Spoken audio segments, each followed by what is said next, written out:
Hey everybody, welcome back. So today we got another epic mail call. I'm a little concerned about this top one though. It's actually a comic book that is a little bit valuable and they did not pack it well. So we're going to open it up and see if there's any crazy damage to it or anything. And I might have to get a little bit of my money back if there is, but hopefully there's not.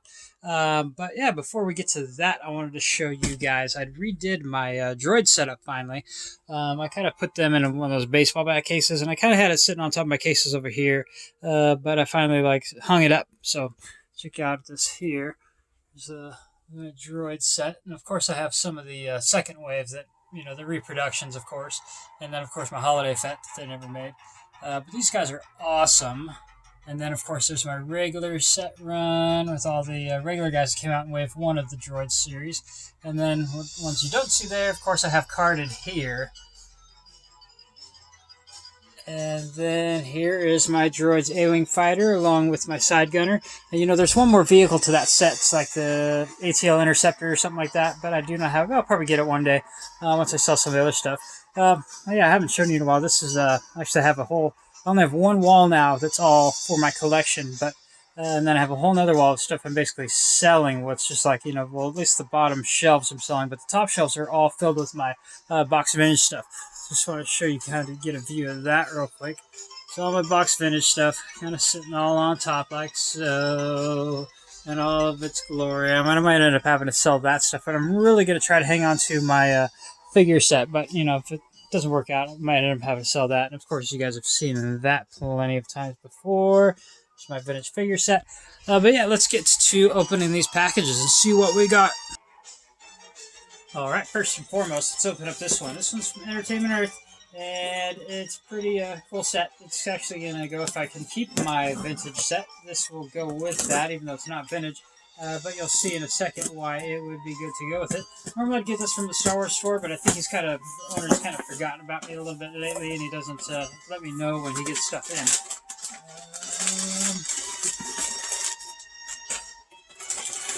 See here. Oh yeah, okay, awesome. This is sweet. Check this out. It's the Retro Collection Baby Yoda. Retro Collection Baby Yoda. So these are done in the fashion of the original vintage figures. And I'm super excited that this is the second one of these I've been able to get. I actually did find the Queel randomly at a store, it was like a Walmart, and he just sit there all by himself.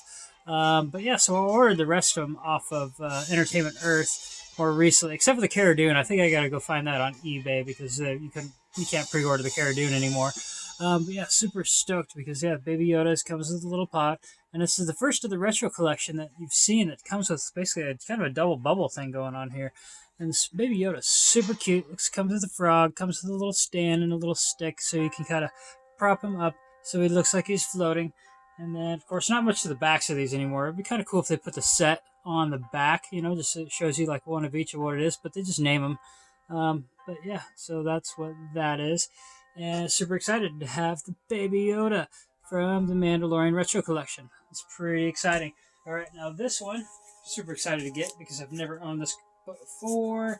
And actually, I just kind of caught on that this is going up in crazy value right now. So if you're an investor and stuff, and you want to catch something while it's still kind of in the makings, this comic book is just going to be climbing in value insanely within the next few months to a year. So now's a good time to get on there and get some of these. Actually, I purchased two.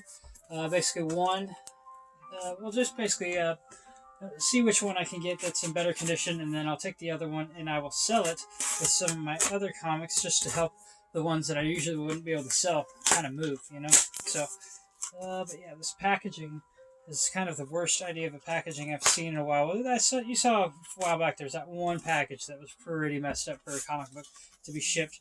But this, for as valuable as this comic is and is going to be, was a really bad packing job. So I'm really hoping here that it's not too damaged because of it. And this is, let's see before, oh yeah, it doesn't look like their packing did any more damage, but it's just slightly a little rough, but it's still kind of beautiful. It's the Green Lantern number 59. And number 59 is significant because it's the first appearance of Guy Gardner.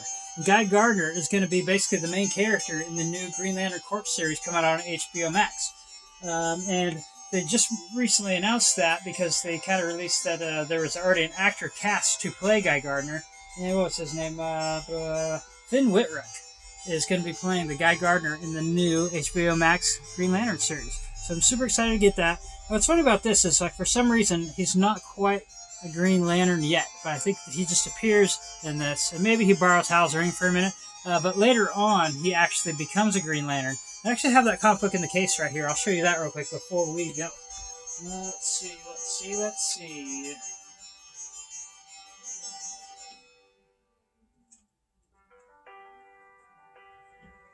So yeah, it looks like it takes him quite a while to actually become a Green Lantern, because that was number, what is it, 59? And this one is number 116. And this is where Guy Gardner actually finally becomes a Green Lantern. So it looks like, I mean, that's probably a matter of like 5 years. 5 years from the time you meet Guy Gardner until he becomes a Green Lantern. So that's pretty insane. But yeah, I just thought I'd show you guys that. And make sure if you like my content, like and subscribe. And I will talk to you soon.